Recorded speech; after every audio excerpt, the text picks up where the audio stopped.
We can be without a lot of things, but you never can run out of beer and you never can run out of guacamole. Because beer and guacamole are like synonymous to the average person of going to have Mexican food. But if they have, beer, guacamole, and chips, they kind of leave you alone. My name is Carlotta Flores.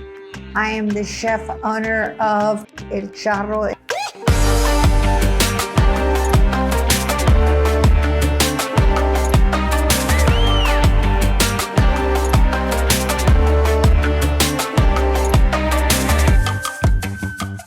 People, when they visit, you come to Tucson to see the Desert Museum, we go to the Mission, and if you start to tie all that in, you want to add to this culture trip that you're looking at of eating Mexican food. Not only because we're a city of gastronomy, not only because per capita we have more Mexican restaurants per square mile than probably any other city in the United States. These choices have created a beautiful scene of Mexican food in Tucson, Arizona.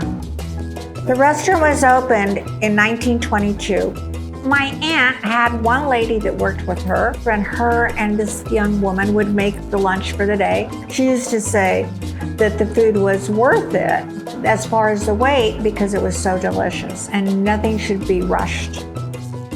Tamales are very personal because you do tamales when you're happy, and you do tamales when you're sad, and you do tamales to remember families that have gone before us. I don't think I've ever had a bad one. They're all a little bit different. You probably could put 10 red chili tamales in front of me and each of them would be good, but each of them would be different. We happen to have tamales of different flavors. They are an envelope of what a family is about, wrapped in this little wrapper of a husk. The chimichanga is wonderful. It's a wonderful word. The word is sexier than the food. We have a war going on with the Bacayo restaurants in Phoenix because they also said they created the chimichanga. And it's like the Clampetts and the McCoys, but it's a joke.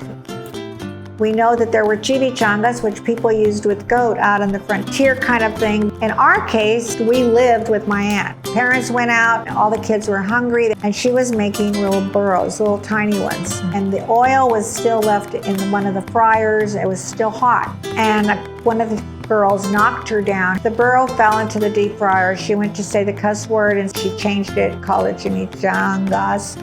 And here we go. It was a deep fried little burro, which basically meant thingamajig or little monkeys. It really didn't go on the menu. And so when we took over the restaurant, we brought back the chimichanga and it became big. It's just kind of one of those words like nachos that has kind of taken over, but there's no doubt that the word itself makes you want to dance. And what's inside is delicious because you can put anything inside the tortilla and wrap it up and deep fry it, and here we go. And now we sauce them, and we add cheese and guacamole and salsa, and it's in the Mexican flag on your plate. Now, carne seca, you either like it or you don't. There's no in between. Carne seca was really a form of preservation. It was a way not to have meat spoil on you. This restaurant is basically grandfathered to hang the meat outside. And we have a gentleman that is trained to slice the meat, and it's marinated in garlic and lime juice. And it's out there anywhere between 24 to 36 hours. The meat then is put in and shredded. It is something that we make as either carne seca and eggs or soups called cazuela, or we do mini chimis or big chimis, or we just do it on a plate with a wonderful flour tortilla or corn tortilla and eat what we call a bocadito, where you take a little bit, put it in the tortilla and eat it. And that's it. First of all, when they visit my restaurant, I hope that in their minds they feel what Tucson is about. I hope that they see that it's not a zillion freeways, that we still have open areas, beautiful places to visit and see, good food to eat, people that care, We serve damn good food, and we have to be proud of it.